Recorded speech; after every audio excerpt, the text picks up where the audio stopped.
Cheguei! Olha, o tema de hoje é o processo de convergência para a contabilidade internacional.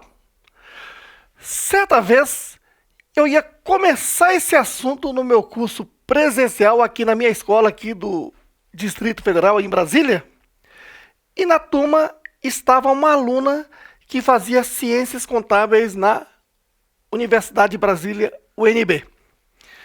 E ela diz: Roberto, eu já estudei esse assunto lá na universidade, mas não entra nada na minha cabeça.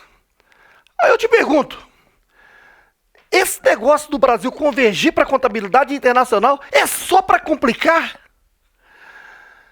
E eu percebi que esse tipo de desespero estava não só com essa aluna, mas com a maioria dos estudantes. E aí então, a primeira explicação que devemos ter sobre este assunto é fazendo uma analogia. Veja, nós sabemos muito bem que os países que falam a língua portuguesa, Brasil, Portugal, países da África, fizeram um acordo internacional de padronizar a língua, para que haja uma harmonização maior entre os habitantes desses países e, com isto, as pessoas conseguissem, com essa harmonização no uso da língua portuguesa. Tudo bem, alguns entendem que a língua portuguesa brasileira é a mais rica, mas que ficou um pouco depreciada, mas o objetivo maior foi atingido, que é a padronização e, com isso, haver uma uniformidade e harmonização no uso da língua portuguesa.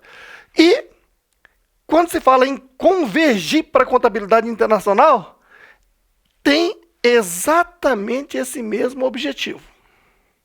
Certinho? Para você ter uma ideia dessa necessidade, raciocine. Lá no passado, uma empresa brasileira, para colocar as suas ações à venda na Bolsa de Valores aqui do Brasil, bastava fazer a nossa contabilidade brasileira pela Lei 6.404 e apresentar as demonstrações financeiras. Só que, se essa empresa precisasse colocar suas ações à venda lá na Bolsa de Valores de Nova York, ela tinha que pegar as demonstrações contábeis já elaboradas e ajustá-las para as normas americanas e o US GAAP. Agora imagine se essa mesma empresa fosse colocar as ações à venda lá da Europa. Ela tem que pegar as demonstrações contábeis brasileiras, claro, tem que traduzi-las também, mas tem que ajustá-las para as normas IFRS. E se você analisar o outro lado, imagine uma empresa americana, uma empresa europeia, querendo colocar as ações à venda aqui no Brasil. Ela tinha que pegar as suas demonstrações contábeis e ajustá-las para a nossa Lei 6.404. Então, imagine que todas as empresas do planeta estavam vivendo essa dificuldade, esse custo maior, esse trabalhão maior. E foi necessário, então, o mundo padronizar para um único procedimento, uma única norma. E é isso que eu vou tratar aqui nesta aula. Por isso, antes de fazer uso aqui do quadro, é bom a gente voltar um pouco no tempo, uns 500 anos. Lá atrás, a contabilidade foi criada, sim, para fins gerenciais, para que os gestores da empresa tomassem decisões baseado em dados contábeis. Só que essa contabilidade foi sendo roubada para outros objetivos. Então, para os latinos, por exemplo, ela foi roubada para fins tributários. O fisco é que tinha maior interesse. E países como da Europa Ocidental, exceto a Grã-Bretanha, adotava uma contabilidade em que o principal interessado é o banco. E a Europa Oriental, o principal interessado, o investidor. Então, com isso, podemos, inicialmente, voltando 500 anos, dividir a contabilidade assim. De um lado, eu tenho a contabilidade da Europa Ocidental, exceto a Grã-Bretanha,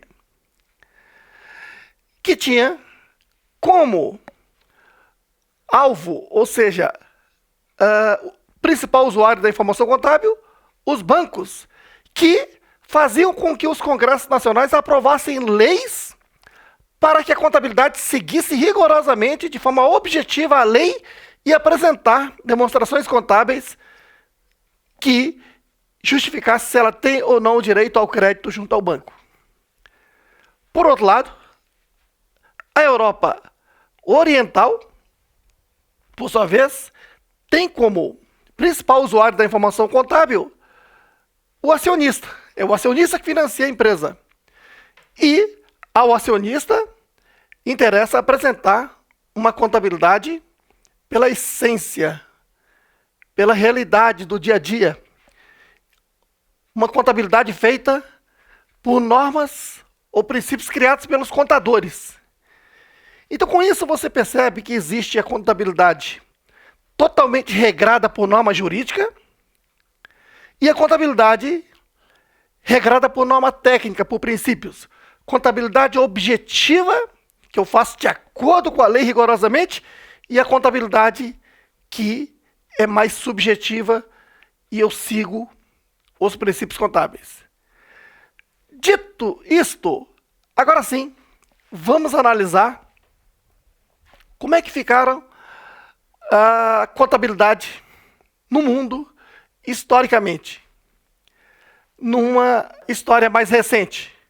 Olha só, de um lado, nós temos aqui a contabilidade americana, que, por volta aqui de 1938, criou o órgão, o FASB, que emite norma técnica e não jurídica, chamada US GAAP. Certinho? 2. Contabilidade internacional.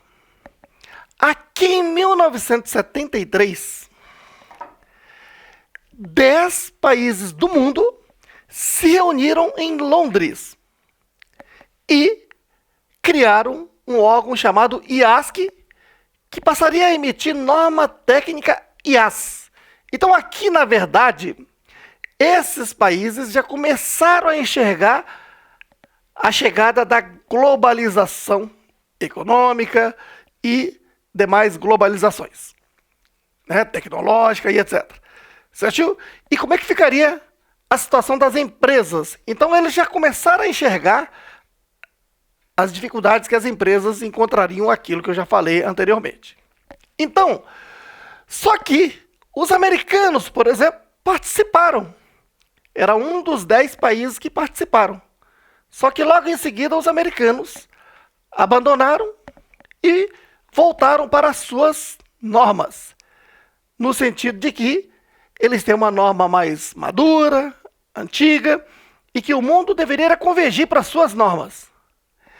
Bom, o IASC, por sua vez, ficou emitindo normas IAS, basicamente na solidão. Quando chegou 2001, sabemos que houve o escândalo lá nos Estados Unidos de empresas que superfaturaram lucros. As Enron, por exemplo, lembra-se? Muito bem. E aí, com isso, as normas americanas ficaram, ao olhar do mundo, como sendo uma norma fragilizada, que permitiu aí que se fizesse aí fraudes ao ponto de abalar a economia do mundo. Muito bem, nesse momento, então, que a globalização já se intensificou, 25 países do mercado comum europeu olhou para o IASC, fez uma nova reunião e mudou o órgão para IASB e daqui por diante, ela passaria a emitir norma técnica IFRS. Então, ela imediatamente adotou as normas do IASB, antigas IAS, algumas que estavam em vigor, e mais as novas IFRS. Então, aqui começou todo um processo de convergência para a contabilidade internacional, as normas do IASB. Certinho? Quando chegou 2005, olha, 107 países do mundo já tinham convergido para a norma do IASB. E o Brasil, nesse processo? Já já eu te falo. Antes, porém, observe, aqui em 2002 ainda, logo no ano seguinte, os americanos assinaram um memorando dizendo que aceita eliminar das suas normas as divergências que há em relação às normas IFRS. Os americanos poderiam convergir para a norma do IFRS, mas eles tiveram uma certa dificuldade em ter humildade de passar para uma convergência como todos os países do mundo. Eles preferiram se manter nas normas US GAAP, apenas eliminando as divergências possíveis. E eles fizeram um compromisso de que esse processo se encerraria em 5 anos, até 2007. Mas não conseguiram. Então prorrogaram para até 2010. Aliás, 2010 foi o prazo que a maioria dos países marcaram para terminar o seu processo de convergência, inclusive o Brasil. Agora sim, então, falando do Brasil, veja, 3, contabilidade brasileira. Tudo começa aqui, ó. Em 1940, nós tínhamos o Decreto-Lei 2627, lá de 15 de setembro de 1940, que era a famosa Lei das SAs, aplicável às demais empresas de direito privado. E, passados aqui 36 anos, esta lei foi modificada com o advento da Lei 6.404. Mas, antes da aprovação desta lei, o Congresso Nacional tomou a providência de aprovar a Lei 6385, que criou a CVM. Então aqui é o seguinte, olha. Primeiro, criou a Lei 6385, aqui no dia 7 de dezembro de 76. E criou a CVM. Mas por que isso, Roberto? É pelo seguinte. Quando ocorre uma turbulência na economia mundial, que atinge a economia brasileira, ou uma turbulência aqui, que atinge toda a nossa economia, o que acontece com o mercado de capitais? Há uma fuga dos investidores levando seu dinheiro, seu capital do Brasil para fora. E a poeira sobe. E aí, o governo federal tem que tomar medidas para controlar. E nós sabemos que geralmente a medida é o quê? A preocupação de não permitir que a inflação suba. Então, os dólares desaparecem, a moeda estrangeira vai embora.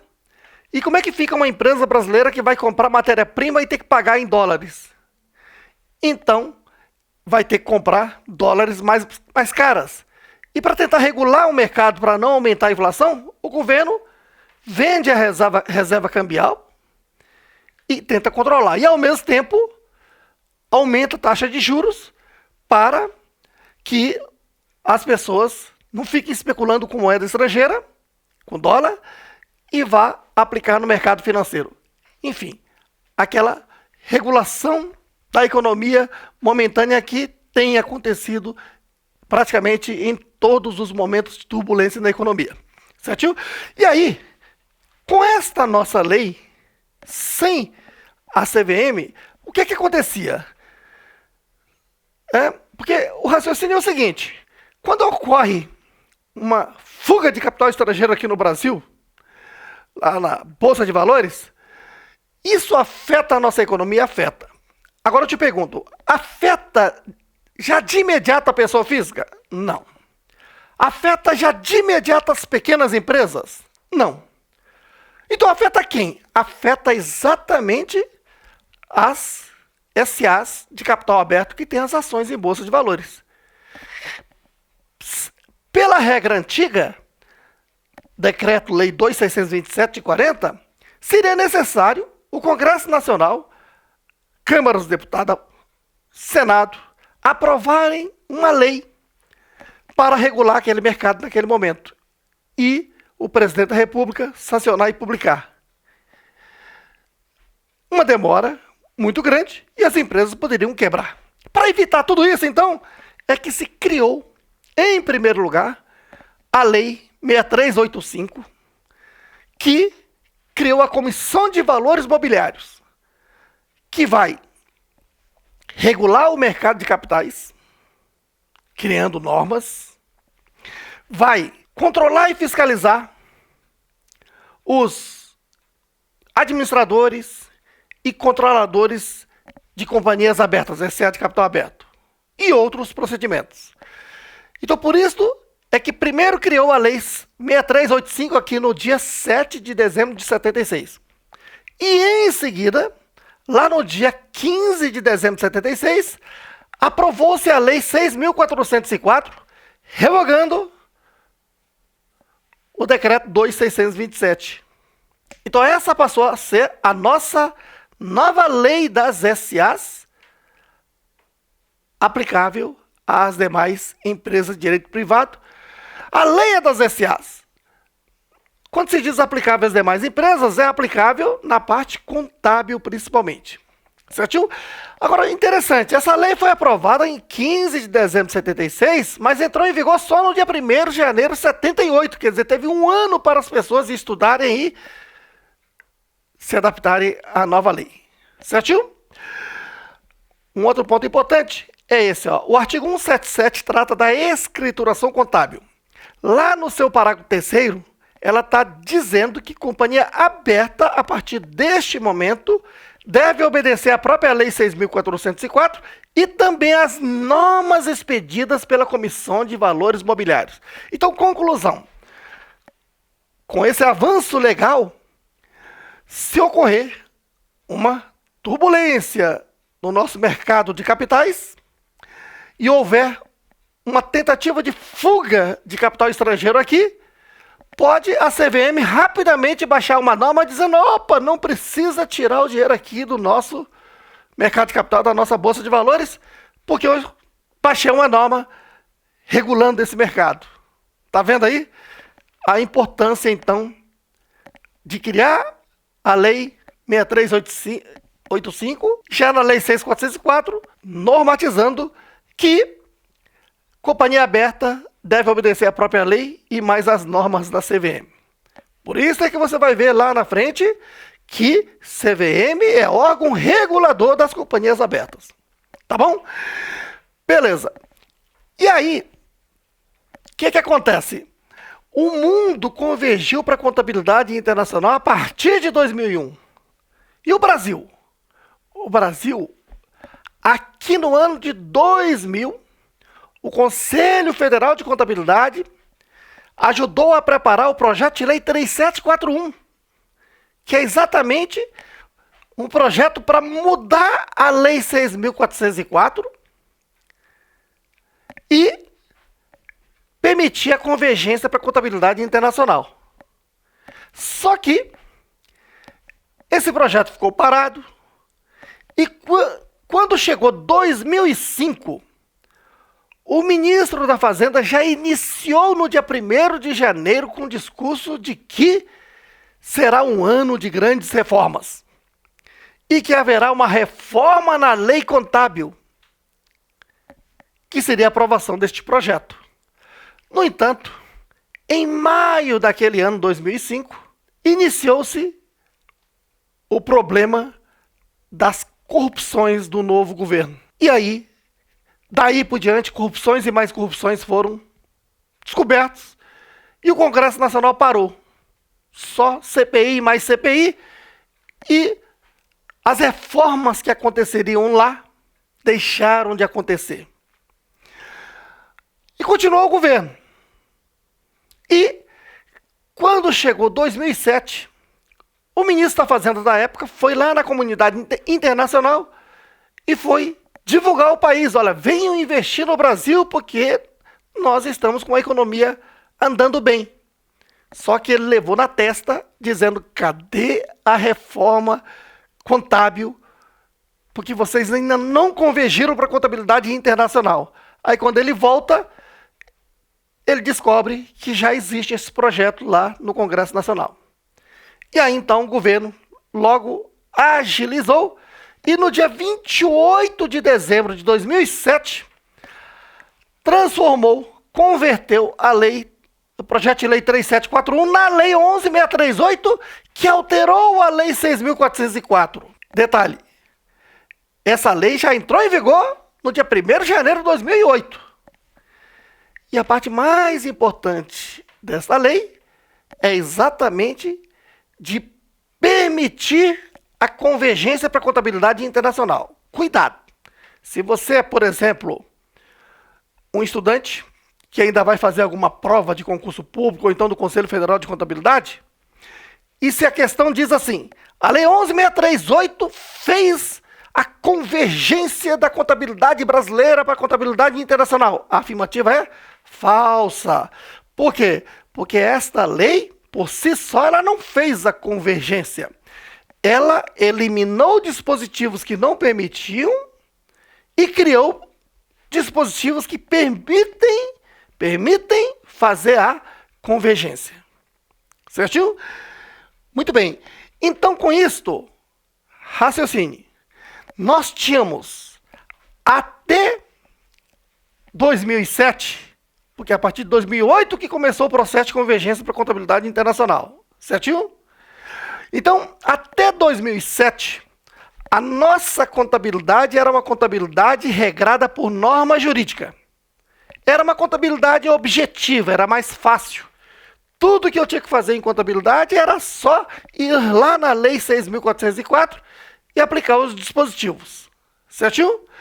E a partir deste momento, 2008, que o Brasil converge para a contabilidade internacional, nós passamos a ter uma contabilidade regrada por normas técnicas, por princípios, porque a gente convergiu para a norma do IFRS. Daqui por diante vocês já sabem, falou-se em normas internacionais de contabilidade, só as normas IAS, que ainda estão em vigor, mas as novas normas IFRS. Então o Brasil adotou, convergiu para essas normas. Certinho? Então com isso, a partir de 2008, a contabilidade no Brasil deixou de ser uma contabilidade objetiva, ela passou a ser uma contabilidade mais subjetiva. E obedecendo normas técnicas. E aqui entra, então, uma mudança de postura, mudança de paradigma, mudança de filosofia. E aqui entra a chamada contabilidade baseada em a primazia da essência sobre a forma. O que quer dizer isso? De uma forma bem simples, eu explico assim, ó. Aqui está um pincel de cor vermelha, certinho? Vamos supor que a lei esteja dizendo que este pincel é de cor azul. Até 2007 eu obedecia a lei. Fechava os olhos e contabilizava pincel de cor azul. A partir de 2008, eu não necessariamente vou seguir a lei. Eu tenho um princípio contábil que diz, olha, na essência, esse pincel é de cor vermelha. Então, em detrimento do que diz a lei, dizendo que é azul, eu vou contabilizar pincel de cor vermelha. Então isso é o quê? É a primazia da essência sobre a forma. Para você entender essa palavra forma, ela vem de formalizar. Formalizar é legalizar. Legal é coisa da lei. Certinho? Então daqui por diante, guarde. Surgiu essa palavra formar, formal, ou forma é no sentido de formalizar, sentido jurídico, certinho? Então, quando se diz a primazia da essência sobre a forma, essência é o fato em si.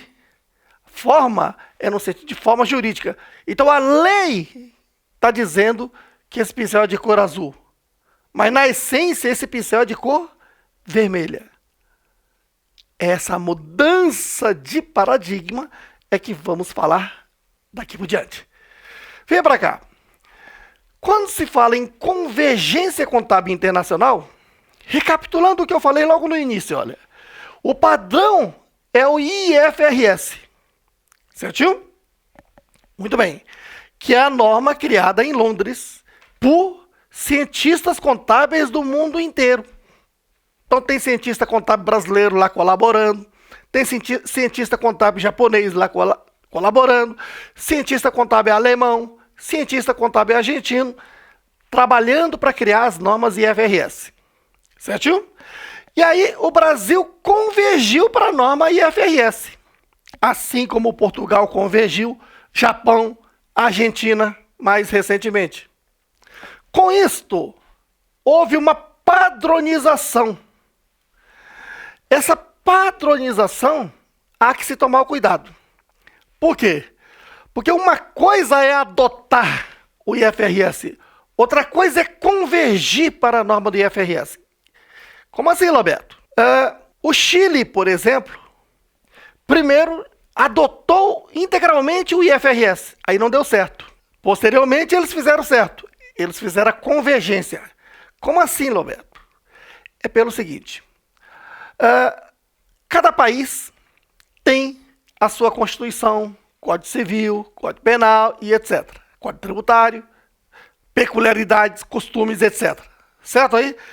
E aí, então, convergir é você usar o mesmo padrão, mas não necessariamente é igual. Quer ver? Raciocínio o seguinte.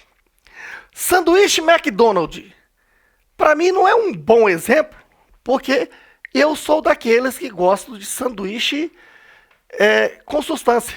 Sanduíche, para mim, tem que ter carne, ovos, bacon, ketchup, mostarda, maionese. Mas esse é um particular meu. O que eu quero que você entenda é o seguinte: existe o sanduíche McDonald's, que é um padrão. É um sanduíche americano que nós temos aqui no Brasil. E temos na China também. Para mim, o sanduíche americano, o McDonald's, é sanduíche de hospital. Mas vamos analisar o padrão. Big Mac, tá lá. Pão, 2 andares, hambúrguer, molho, provavelmente molho brasileiro de maionese, mostarda. Agora raciocine o McDonald's lá na China. O McDonald's americano lá na China. Lá também o padrão é pão 2 andares, hambúrguer e molho. É o mesmo padrão. Americano, aqui no Brasil e lá na China. Só que lá na China, o hambúrguer, diferentemente aqui do Brasil, que é carne bovina, lá pode ser, por exemplo, de carne canina. O molho, diferentemente aqui do Brasil, que seria um molho de maionese, lá, de repente, é de molho de escorpião. Você deve estar fazendo uma cara feia aí. Mas é o costume de lá. Aí eu quero que você entenda que o padrão é o sanduíche McDonald's Big Mac. Pão 2 andares, o que mais? Hambúrguer e molho. Tem aqui no Brasil? Tem. Tem lá na China? Tem. É o mesmo padrão? É. Mas é igual? Não. Então, a convergência contábil internacional é exatamente assim. Nós temos as normas do IFRS, que são na forma de princípios contábeis, não é norma jurídica. Então ela tem que ser interpretada e aplicada no seu respectivo país de acordo com seus costumes, suas normas e etc. Por exemplo, o balanço que está lá na norma IFRS divide assim: classe de contas do ativo e classe de contas do passivo. A classe do ativo tem dois grandes grupos, circulante e não circulante. A classe do passivo tem dois grandes grupos, circulante e não circulante só. No Brasil, com o advento da Lei 11.941, essa estrutura foi modificada da antiga para a atual de que forma? Nós passamos a ter classe de contas do ativo, circulante e não circulante. Tudo bem. Classe de contas do passivo, circulante, não circulante e patrimônio líquido. Veja que nós isolamos o patrimônio líquido. Está diferente do IFRS? Tá.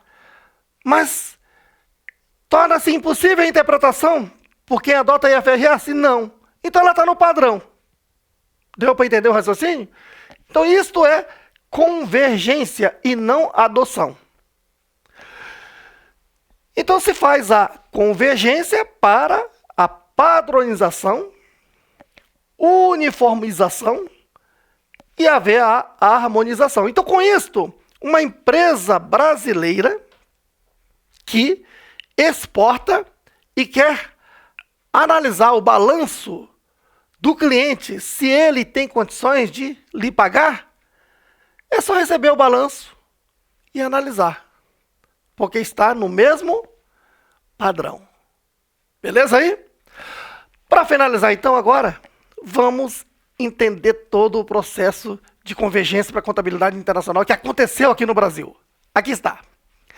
Contabilidade internacional, você já sabe, o órgão é o IASB e as normas são IAS mais IFRS.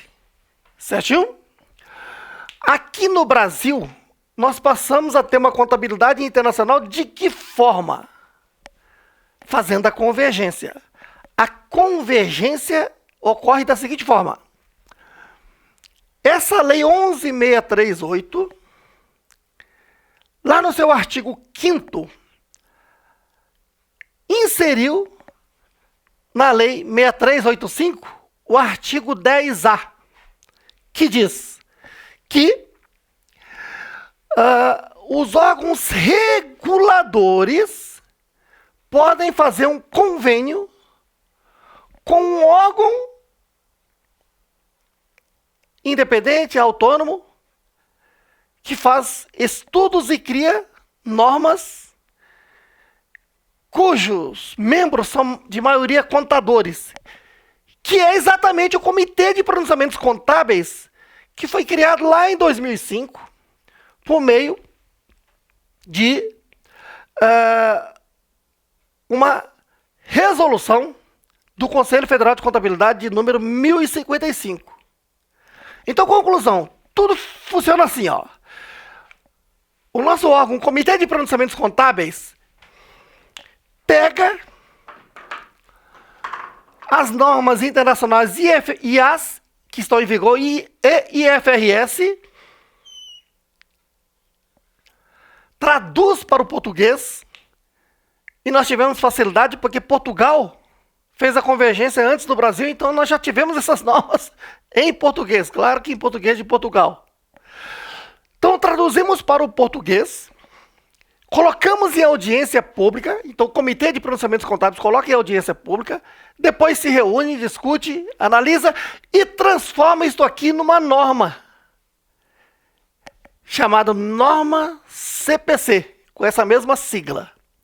Exemplos, nós temos CPC 01, que trata de impairment.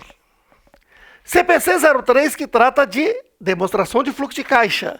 CPC 06 trata de leasing.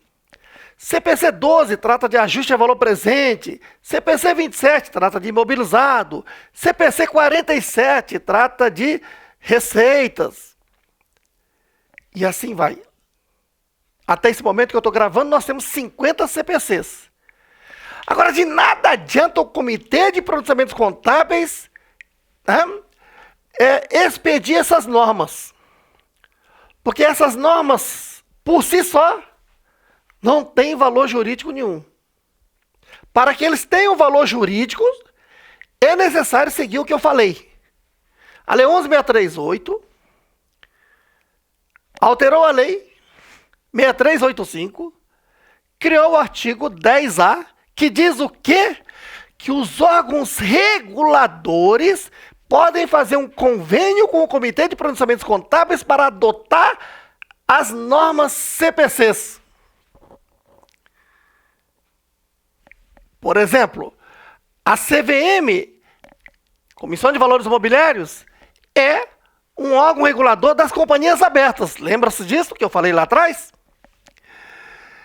Ela baixou, por exemplo, a deliberação CVM 639, que aprovou o CPC 01R1. R1 porque o CPC 01 já recebeu a primeira revisão. Certo aí? Nós tínhamos aqui a CVM 611, que foi revogada pela 639. Então, quero que você perceba o seguinte, que a CVM adotou todos os CPCs e por meio de uma deliberação CVM. Daqui por diante, os contadores de companhias abertas têm que aplicar as deliberações CVM número X, Y, certo aí? Então veja que o contador, ele não vai aplicar norma CPC. Norma CPC, elas estão aqui cruas. Para elas serem utilizadas pelos contadores, é necessário que o órgão regulador adote. Inclusive, o artigo 10A, que eu citei, diz que o órgão pode adotar todo ou parcialmente. Então, o Banco Central, por exemplo, é o órgão regulador das instituições financeiras. Certo aí? E o Banco Central tem adotado todos os CPCs? Não. Aliás, o Banco Central tem adotado pouquíssimos CPCs. Aí você diz, mas peraí, Roberto, mas o Brasil não assinou um acordo internacional para fazer a convergência? Assinou o Brasil e o IASB. Assinou um protocolo de convergência para a contabilidade internacional. Então existe um acordo internacional. Certinho aí? Voltando aqui ao Banco Central. Por que o Banco Central não adotou todos os CPCs? É pelo seguinte. Muita gente pergunta, quer dizer então que as normas IFRS são normas mais avançadas, são as melhores normas? Não necessariamente. Elas foram escolhidas como sendo o padrão que o mundo vai adotar. Os países do mundo vão adotar. Certo aí? E a filosofia é exatamente essa, uma contabilidade regrada por princípios e não por norma jurídica. A questão do Banco Central aqui é o seguinte. Lá na década de 90, houve quebradeira de bancos. Quebra de bancos aqui no Brasil. Na ocasião, o governo federal socorreu os bancos quebrados. De que forma? Uma empresa quebrada, você já sabe. O seu ativo é menor que o passivo, não é isso? Está no passivo a descoberto. Ela está aqui no fundo do poço. Como retirar essa empresa do fundo do poço? Porque o governo diz que vai comprar o lado podre da empresa. O lado podre da empresa é exatamente esse passivo a descoberto. Então, se uma empresa está no fundo do poço, há que se eliminar essa parte de baixo para que ela fique num ponto equilibrado ou positivo. Então, o que o governo federal fez? comprou esse PL negativo. Injetou dinheiro, por assim dizer, nos bancos. Salvou os bancos. Claro, politicamente houve crítica. Oposição diz que isso aqui foi um absurdo. Governo diz que fez o certo. Só o tempo é que vai dizer se está certo ou está errado. O problema é que quando um banco quebra, não é que o banqueiro é que está sendo salvo. O banqueiro, dificilmente ele quebra. É o banco que quebrou. Quando o banco quebra, ele cria um problema social. Porque ele afeta você, correntista. Imagine se essa empresa aqui quebra e fecha e o seu dinheiro que estava lá foi embora. E isso vai criar um caos social. Para evitar isso, então, o governo acabou usando recursos dos contribuintes para salvar bancos, comprando o ativo podre das empresas. Certo aí? Bom, como disse, só o tempo é que diz se isso é bom ou ruim. Está lembrado que em 2008 ocorreu a crise na economia internacional a partir de quebradeira de bancos nos Estados Unidos? E o que disse o presidente do Banco Central americano?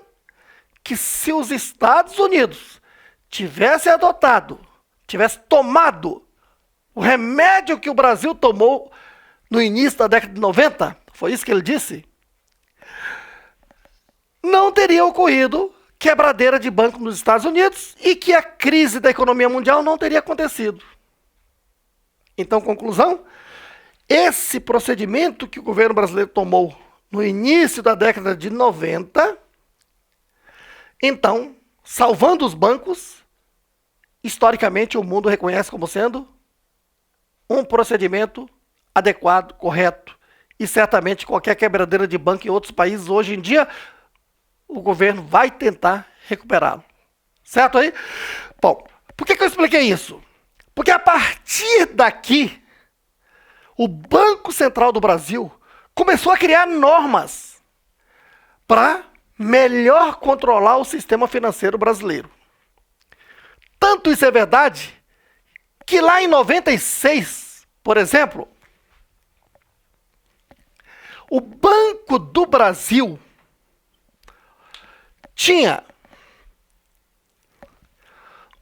um patrimônio líquido de 24 bilhões.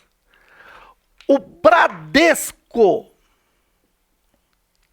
tinha um patrimônio líquido de 4,5 bilhões.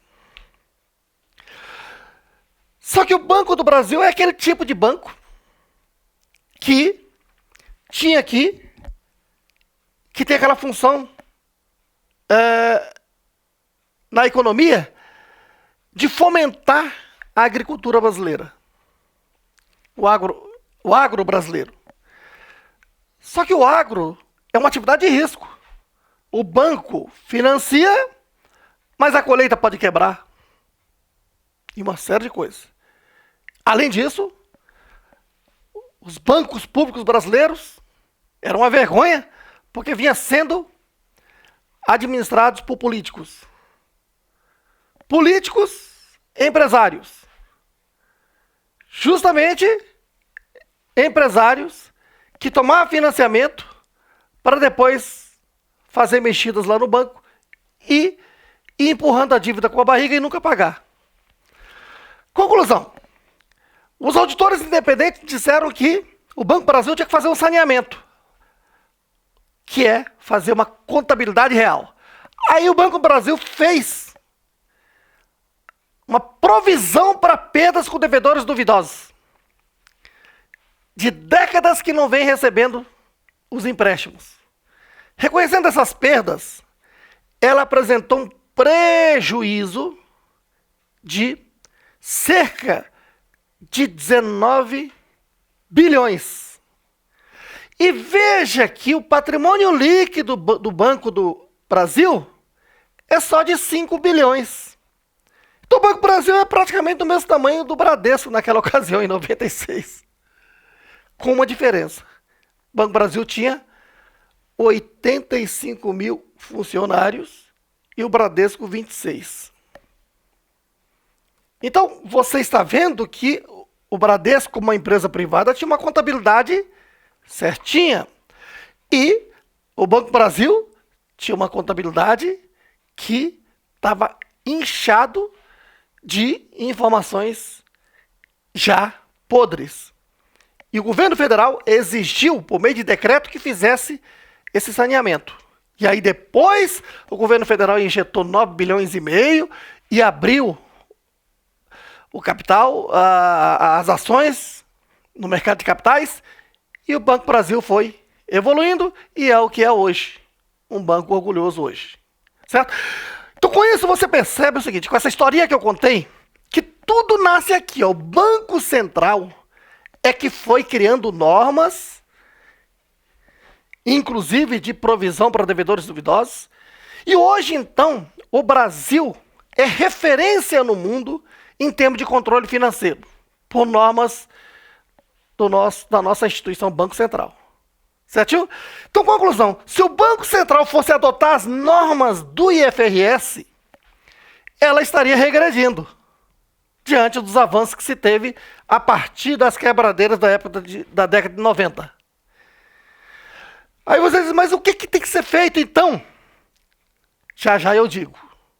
Antes, deixa eu só concluir.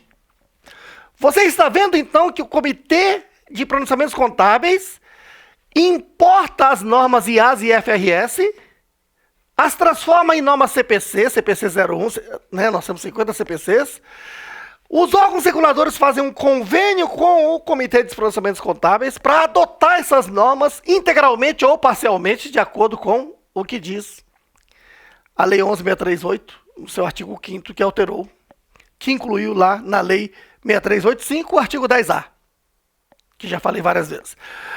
E aí, então, você está vendo, a CVM, para companhias abertas, ela tem adotado tudo. Banco Central, para instituições financeiras, tem adotado um pouco. E os demais órgãos têm adotado tudo. Ó. SUSEP, para seguro privado, agências reguladoras, ANEEL, né, e etc. São diversas agências reguladoras, cada uma, né, fez convênio com o Comitê de Procedimentos Contábeis e vem adotando as normas CPCs. E as empresas que não estão reguladas por um órgão específico, ela tem que seguir as normas do Conselho Federal de Contabilidade. Então, as demais empresas, por exemplo, uma sociedade limitada, ela segue o quê? A norma do Conselho Federal de Contabilidade. E o Conselho Federal de Contabilidade é interessante, olha, ela pegou essa norma CPC todas e transformou em Norma Brasileira de Contabilidade TG. Por exemplo, 01. Para o impairment, Norma Brasileira de Contabilidade TG 02, 03, e assim, adotou o mesmo número, apenas, em vez de chamar de CPC, passou a ser NBC. Certinho? Muito bem. Então, com isto, você entendeu que o processo de convergência contábil internacional, o processo de convergência para a contabilidade internacional, né, se deu com todas essas peculiaridades. Agora sim eu vou falar o detalhe que eu deixei para o final. Qual é? Por exemplo, as normas do Banco Central que nós temos para regular as instituições financeiras aqui do Brasil são mais avançadas do que do IFRS. O que tem que se fazer? E claro, ele já tem feito. O Banco Central encaminha essa norma para o IASB. O IASB faz estudo e transforma isso numa norma IFRS. E a partir daí, os países do mundo que assinaram o acordo para fazer a convergência vão adotar. Certo aí? Então você está vendo, para finalizar, que daqui por diante não há mais a necessidade de alterar a Lei 6.404. A Lei 6.404 foi alterada pela Lei 11.638 e posteriormente pela Lei 11.941. Daí por diante, as normas que modificam são as normas CPCs. Então, se mudar alguma norma IFRS lá, nós importamos e alteramos aqui. Certo aí? E se eventualmente, aqui no Brasil, precisar fazer alguma norma nova, nós não podemos fazer essa norma e adotar de imediato, porque nós participamos do processo de convergência para a contabilidade internacional. Normas do IFRS. Então, o que eu tenho que fazer? O que o Brasil tem que fazer? O Brasil encaminha uma norma nova que ela tenha criado para onde? Para o IASB. O IASB faz os estudos e transforma em IFRS. Só depois é que podemos, por meio do Comitê de Pronunciamentos Contábeis, transformar num CPC, que será, então, adotado pelos órgãos reguladores conveniados. É assim que funciona. Beleza? Olha, se você quer mais sobre este assunto, não deixe de fazer o meu curso chamado Contabilidade Avançada em 9 volumes. No volume introdutório, por exemplo, eu trato desse assunto muito mais detalhado numa história muito maior. É muito importante você conhecer isso como professor, é muito importante você conhecer isso como universitário, como profissional. Certo aí? E se você quer ter acesso e conhecer, acesse lá natacursos.com, Núcleo Avançado de Treinamento e Atualização Contábil Fiscal. E você vai encontrar esse curso, Contabilidade Geral Avançada em 9 volumes. Sai mais barato, em vez de você comprar esse curso, comprar o curso Contabilidade 6 em 1, porque além deste curso com 9 volumes, tem mais 5 cursos. Começa da Contabilidade Geral Básica, Contabilidade Geral Avançada, 9 volumes, Análise das Demonstrações Contábeis. Com isso você aprende a contabilidade do básico ao avançado, aquilo que você fica 4 anos na faculdade quebrando a cabeça, você aprende tudo isso em 1 ano. E mais 3 cursos de exercício para fixar. Certinho? E se você gostou deste conteúdo, dê uma porrada aí no like, inscreva-se neste canal, acione o sininho para você receber as notificações dos próximos vídeos, porque é melhor você receber as notificações dos vídeos de conteúdos úteis e de qualidade do Loberto do que receber uma notificação da Receita Federal. Tamo juntos!